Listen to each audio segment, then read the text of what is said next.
So if in case couple అమ్మాయి అయినా సరే అబ్బాయి అయినా సరే ఫస్ట్ ఉంది కావాలి అనుకుంటున్నాము, మాకు వాళ్ళు ఎవరు పుట్టినా సరే ప్రాబ్లం లేదు ఇష్టం అని ఇఫ్ వాళ్ళు ఫోర్సింగ్గా అడిగినా కూడా చెప్పే అవకాశం లేదంటారా? డెఫినెట్లీ అండి. ఎందుకంటే 2 months లో 3 months లో ఒకసారి we have couples actually coming. అంటే వాళ్ళు వింటారు మా వీడియోస్, వాళ్ళు సగం అర్థం చేసుకుంటారు. IVF లో తెలుసుకోవచ్చు వరకు వింటారు, తర్వాత లీగలా కాదా ఎట్లా ఇనిషియేట్ చేస్తామనేది వినరు. Somehow only half way they listen, they will come అనమాట. వాళ్ళ ట్రై వాళ్ళు చేస్తారు.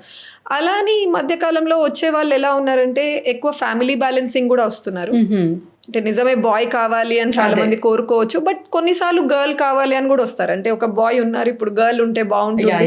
సో లైక్ ఫ్యామిలీ బ్యాలెన్సింగ్ ఆ రీజన్స్ కి కూడా వస్తున్నారు. But whatever it might be, very happy if they want a girl, but still boy కావచ్చు girl కావచ్చు, whatever they want clear గా మేము ఫస్ట్ విజిట్ లోనే చెప్పేస్తాం.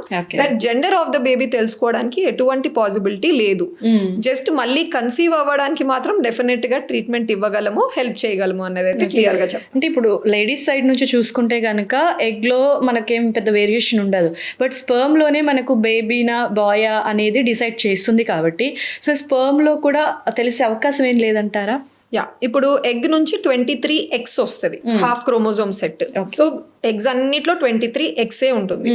స్పర్మ్స్ లో 23 eggs ఉండొచ్చు, 23 Y ఉండొచ్చు. సో వేసే స్పర్మ్ 23 eggs అయితే 2 XX కాబట్టి గర్ల్ అవుతుంది, అదే Y అయితే XY కాబట్టి బాయ్ అవుతుంది. ఇప్పుడు ట్రీట్మెంట్స్ లో మేము గ్యామెట్స్ హ్యాండిల్ చేసేది 2 instances లోనే, IUI ఒకటి, IVF ఒకటి. IUI ట్రీట్మెంట్ లో ఏం చేస్తామంటే స్కాన్ లో ఎగ్ రిలీజ్ అయింది అని తెలిసిన వెంటనే హస్బెండ్ సెంటర్ లో ప్రొవైడ్ చేస్తారు శాంపుల్. ఆ శాంపుల్ ని మనం ప్రాసెస్ చేసి మంచిగా కదలిక ఉండే కణాలని మనం కాన్సన్ట్రేట్ చేసి ఆ ఫ్రాక్షన్ ని ఆమె గర్భసంచిలో వేస్తున్నాం. సో వేసేటప్పుడు మేము మైక్రోస్కోప్ లో చూసేటప్పుడు కొంతమంది అడుగుతారు ఈ డౌట్స్. ఏమని అడుగుతారంటే ఫాస్ట్ గా కదులుతుందంటే స్పర్మ్ అది Y ఏమో, స్లోగా కదులుతుంటే X ఏమో. You open the net, multiple things are there దాని గురించి. ఇట్లా ఉంటే X ఏమో, ఇట్లా ఉంటే Y ఏమో అని ఆల్ దీస్ ఆర్ ఎస్ఎస్ అనమాట. అంతే. Not at all. ప్రతి స్పర్మ్ షేప్ ఒకలానే ఉంటుంది. It has a head, neck, middle piece and tail. ఇవి భాగాలు. ప్రతి స్పర్మ్ మైక్రోస్కోప్ కింద అంతే కనబడుతుంది. మనకి జెనెటిక్ మెటీరియల్ మాత్రం కష్టం కనుక్కోవటం. ఓకే, వెరీ చాలా టిపికల్ గానే ఉంది. బట్ ఓకే, వాళ్ళ అపోహ ఒకటి ఉండొచ్చు, నమ్మకం ఒకటి ఇదే కావాలి అనేది. Okay ma'am. సో ఈ IVF అనేది ఒక్కటే ఉంది ఆ ట్రీట్మెంట్ ప్రెగ్నెన్సీకి, లేదంటే IUI అన్నారు కదా, సో అలాంటి వేరియేషన్స్ ఏమైనా ఉన్నాయా? ఈ 2 మాత్రమేనా ప్రెసెంట్? ఓవరాల్ లో ఫర్టిలిటీ ట్రీట్మెంట్స్ 3. ఓవ్యులేషన్ ఇండక్షన్, వెరిన్ ఎగ్ ఫాలో అయ్యి రిలీజ్ అయింది అంటే న్యాచురల్ గా ట్రై చేయమండము. IUI ఎగ్ రిలీజ్ అయిన రోజు శాంపుల్ స్పర్మ్స్ ని యూట్రస్ లో వేసి రావడము. IVF ICSI. దీంట్లో కొంచెం కన్ఫ్యూజన్ ఉంటుంది చాలా మందికి. కొంతమంది వచ్చి అడుగుతారు, మాకు ఇంతకు ముందు IVF అయింది మేడం, ఫెయిల్ అయింది, నాకు ICSIనే కావాలి అని. IVF ICSI యాక్చువల్ గా 1 and the same. ఇప్పుడు IVF లో ఏమవుతుందంటే ఆ లేడీ ఎగ్స్ మేము బయటికి రిట్రీవ్ చేసుకున్న రోజు తనకి 8 eggs 10 eggs ఫర్ ఎగ్జాంపుల్ దొరికాయి. వచ్చిన ఎగ్స్ ని హస్బెండ్ ఇచ్చిన శాంపుల్ ని ఆ స్పర్మ్స్ ని ఒక చిన్న పెట్రి డిష్ లో వేసేసి ఆ వచ్చిన ఎగ్స్ ని దాంట్లో ఊరికే డ్రాప్ చేసి ఓవర్ నైట్ ఉంచేస్తే కన్వెన్షనల్ IVF. ఓకే. సో దీంట్లో ఏంటంటే దగ్గరలో పెడుతున్నాం ఎగ్స్ ని స్పర్మ్స్ ని, బట్ స్పర్మ్ అయితే ఆ కొంచెం డిస్టెన్స్ ట్రావెల్ చేసి ఎగ్ ని ఫర్టిలైజ్ చేయాలి, అదే చేయాలి. ICSI అంటే ఏంటంటే ఇంకా కొంచెం జాబ్ కూడా వదలకుండా ఎగ్ ని మనమే పట్టుకొని మైక్రో మ్యానిపులేటర్స్ అని ఉంటాయి ICSI మెషిన్ కి. సో ఒక మ్యానిపులేటర్ తో ఎగ్ ని స్టెబిలైజ్ చేసుకుంటాం, సెకండ్ మ్యానిపులేటర్ తో స్పర్మ్ ని పట్టుకొని మేమే ఎగ్ లోపల ఒక స్పర్మ్ ని ఇంజెక్ట్ చేస్తాం. సో 10 eggs వస్తే 10 మంచి స్పర్మ్స్ ని తీసుకొని పిక్ చేసుకొని మేమే ఇంజెక్ట్ చేస్తాం. దాన్ని ICSI అంటాం, intracytoplasmic sperm injection. But 2 1 and the same. IVF ICSI egg ని స్పర్మ్ ని ల్యాబ్ లో కలిసేలా చేసి ఎంబ్రియో తయారు చేస్తున్నాం.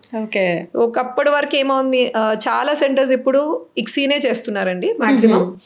బట్ కొన్ని కేసెస్లో ఇప్పుడు నిదానంగా మళ్ళీ age old method conventional IVF కి కొంచెం అది కూడా తీసుకొస్తా ఉన్నారనమాట.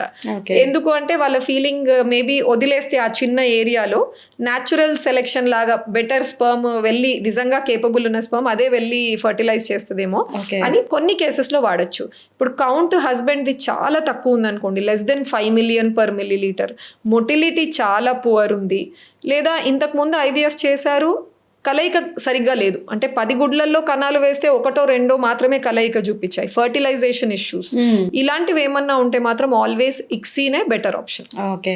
సో మోస్ట్లీ ప్రెగ్నెన్సీ ప్రాబ్లం అనేది నిజంగా అంటే ఒకప్పుడు ఎక్కడో మైనస్లో ఉండేది, ఇప్పుడు అది ప్లస్లో చాలా హెవీగా పెరిగిపోయింది ప్రజెంట్ జనరేషన్లో. సో ఈ ప్రాబ్లం ఉంది, ప్రెగ్నెన్సీ రాలేదు ఒక కపుల్కి అంటే మేజర్ ఇష్యూస్ వైఫ్లో ఉన్నాయి అనుకోవాలా లేదంటే జెంట్స్లో ఉన్నాయి అనుకోవాలా, ఎవరిలో ఎక్కువ ప్రాబ్లం ఉంటుంది అంటారు? సో కాజెస్ ఆఫ్ ఇన్ఫర్టిలిటీ అంటే సంతానలేమి సమస్యకి దారితీసే కారణాలు ఏమేమి అయ్యి ఉండొచ్చు అని చూస్తే, ఒకప్పట్లో 70% దాకా ఎక్కువగా లేడీస్లో ప్రాబ్లమ్స్ ఉండేవి. 30% కేసెస్లో మగవాళ్ళలో కూడా ప్రాబ్లమ్స్ ఉండేవి, కణాల నంబర్ కానీ కదలిక చూసి. బట్ ఇప్పుడు ప్రెసెంట్ స్టాటిస్టిక్స్ ఐడియల్ సెన్సెస్ ఉన్నాయి, అంటే not some figure in there, but నిజంగా అంతా ప్రూవెన్ ఏంటి అంటే 50-50 ఉంది ఇప్పుడు. అంటే మాకు వచ్చే కేసెస్లో 50%లో వైఫ్లో ప్రాబ్లమ్స్ ఉండొచ్చు, 50%లో హస్బెండ్లో ఉండొచ్చు, అండ్ కొన్నిసార్లు ఇద్దరిలో కూడా ఉంటాయి అన్నమాట. అండ్ సపరేట్గా నోటీస్ చేస్తే వైఫ్లో ఎక్కువగా ఆ 50%లో కూడా ఎక్కువగా మేము చూసే ఇష్యూస్ ఓవరీ సైడ్ నుంచి, అండాశయం సైడ్ నుంచి గుడ్డు సరిగా పెరగట్లేదు, రిలీజ్ అవ్వట్లేదు, పీసీఓడి, లేదా గుడ్ల సంఖ్య బాగా తక్కువగా ఉంది, ప్రీమెచ్యూర్ ఒవేరియన్ ఇన్సఫిషియన్సీ అంటారు, ఎగ్ క్వాలిటీ బాగా తగ్గిపోతుంది ఎందుకంటే ఏజ్ ఎక్కువ ఉంది లేడీది. సో ఓవేరియన్ ప్రాబ్లమ్స్ ఎక్కువగా చూస్తాం మాక్సిమం. దానికి నెక్స్ట్ ట్యూబల్ ప్రాబ్లమ్స్, అంటే ట్యూబ్లో ఏదైనా బ్లాక్స్ ఉన్నాయి ఇన్ఫెక్షన్ వల్ల, ఇంతకు ముందు ట్యూబ్లో ప్రెగ్నెన్సీ వచ్చి తీసేయడం జరిగింది, అట్లాంటి ఏమైనా ట్యూబల్ ఫ్యాక్టర్స్ తర్వాత వస్తాయి. ఇంకా రేరెస్ట్ లోయెస్ట్ చూసేది uterine factors, cervical factors, fibroid ఉండడము, అడినోమయోసిస్ అండ్ కండిషన్, ఇవి కూడా ఇన్ఫర్టిలిటీ దారి తీస్తాయి. కానీ ఇన్ టర్మ్స్ ఆఫ్ ఇన్సిడెన్స్ కొంచెం చూస్తే ప్రివలెన్స్ ఇవి కొంచెం తక్కువ ఉంటాయి, ఎక్కువగా మనం ఈ ఓవేరియన్ ఫ్యాక్టర్స్, ట్యూబల్ ఫ్యాక్టర్స్ చూస్తాం.